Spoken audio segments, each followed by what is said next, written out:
"Don't you dare touch that jet, boy!" The words cut through the hangar as Catherine Walker's voice echoed off the steel walls, humiliating Marcus Johnson in front of everyone. $1 billion aircraft lay silent behind him, and so did the crowd, waiting to watch him fail.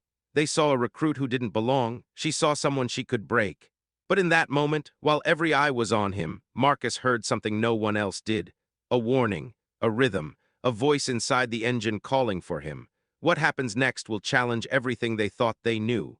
Comment and tell us where you're watching from, and subscribe for more stories. Before that moment in the hangar, Marcus Johnson lived most of his days in the quiet corners of Fort Braxton, where the engines hummed louder than people's respect for him.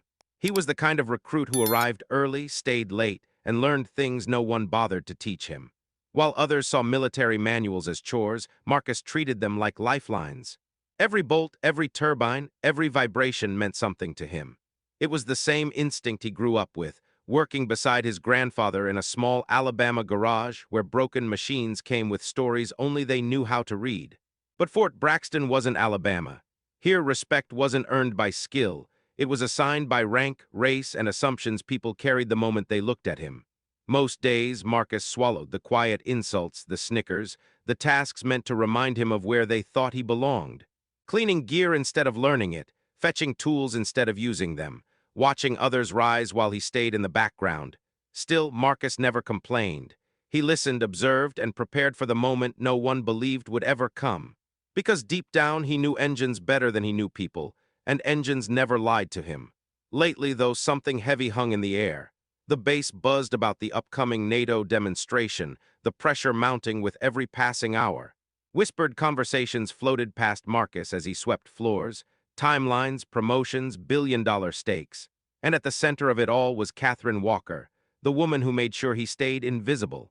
Marcus didn't know it yet, but the silence he heard inside that jet earlier wasn't just mechanical failure. It was the beginning of a storm that would expose what this place truly believed about people like him and what he was capable of proving wrong. Something was coming, and for the first time, Marcus would not be able to stay in the background.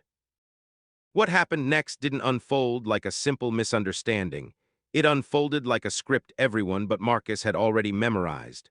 Hours before the confrontation, the jet had returned from a failed test flight, rolled into the hangar under the weight of a silent disaster.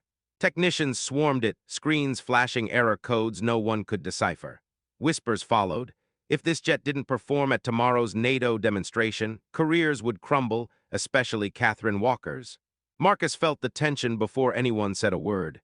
He noticed the glances, the frustration in the air thick enough to choke on, the pressure mounting with every failed diagnostic. He stepped closer only because he heard something out of place, a subtle, barely detectable shift in the engine's rhythm. It wasn't burnt metal or loose wiring.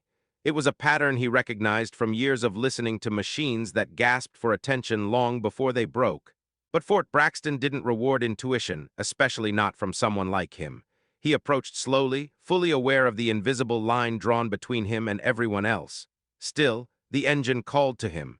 He could feel in its silence the same unease he once felt when a tractor came into his grandfather's shop sounding fine but dying inside. Marcus knew this jet wasn't dead. It was trying to tell a story no one else could hear. That was when the crowd shifted. Senior officers entered. The mechanics backed up. The space grew colder. And right in front of everyone, Marcus found himself confronted by the weight of an entire system designed to remind him of his place. Stares hardened, arms folded, expectations narrowed. His presence near the aircraft became its own accusation, as if standing close was a step too far. The moment stretched like a taut wire ready to snap. No one expected him to speak. No one believed he had anything valuable to offer. But he couldn't shake what he felt inside that engine. The mismatch in vibration, the unnatural frequency, the faint tremor hidden behind layers of metal and noise. To ignore it would be to betray everything he'd learned, every moment spent beside his grandfather learning how machines whispered before they screamed.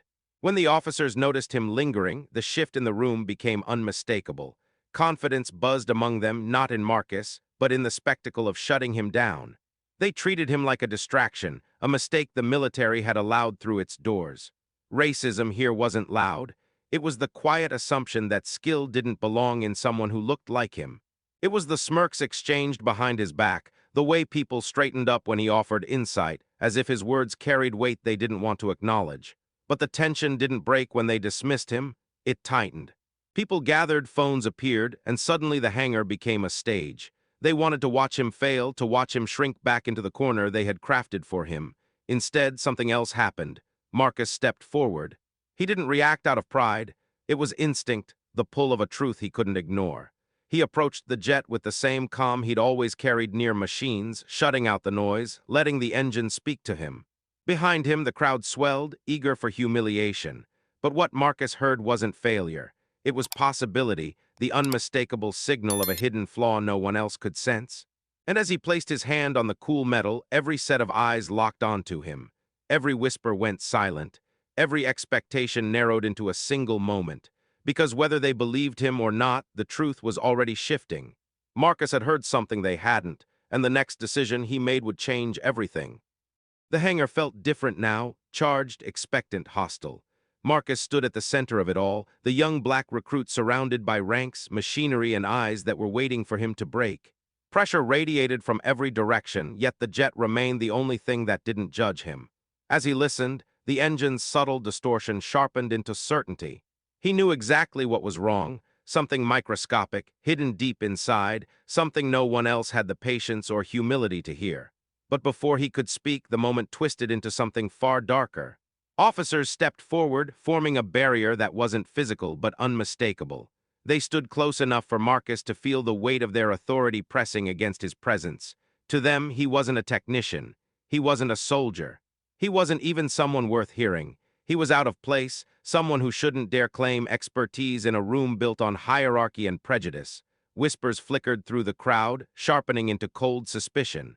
Phones pointed at him, not to document brilliance, but to capture failure. Catherine Walker's expression said everything the others didn't. She didn't believe he knew anything. She didn't believe he belonged here. The jet was failing, and somehow they all looked at him as if offering insight was the real crime. But Marcus didn't budge. With steady breath and trembling determination, he began explaining what he'd discovered, the unusual frequency, the disrupted airflow, the pattern that told the story beneath the metal surface. It should have been a breakthrough. Instead, the hangar shifted into open hostility.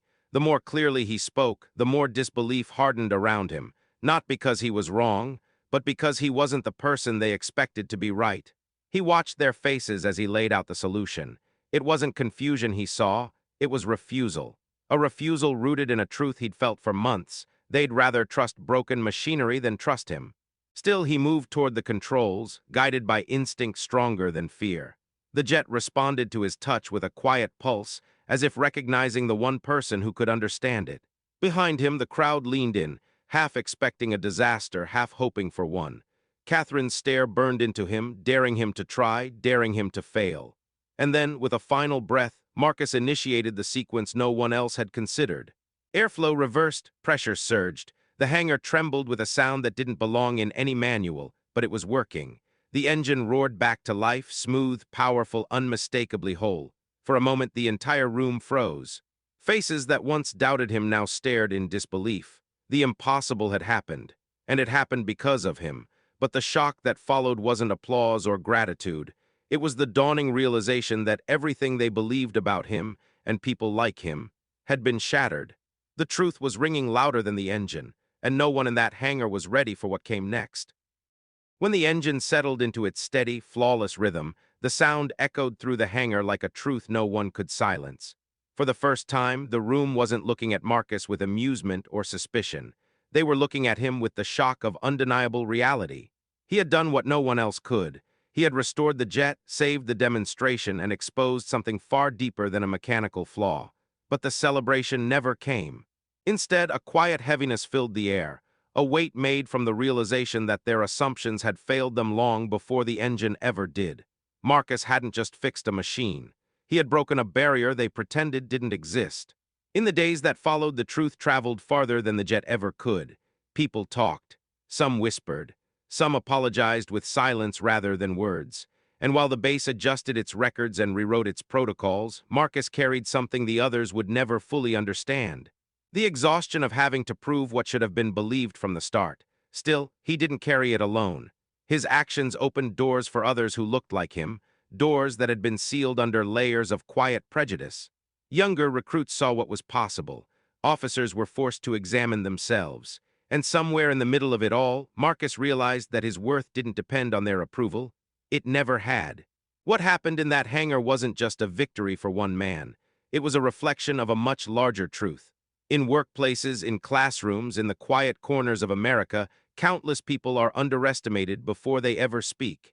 Not because they lack potential, but because the world refuses to see it. Marcus's story reminds us that brilliance doesn't come from privilege.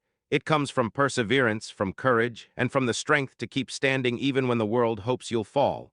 And as you hear his story, ask yourself, how many more voices like Marcus are still being ignored, simply because of who they are? If this story moved you, share it with someone who needs to hear it, and make sure you subscribe to Black Community Struggles for more powerful stories about justice, truth, and our community's fight to be seen.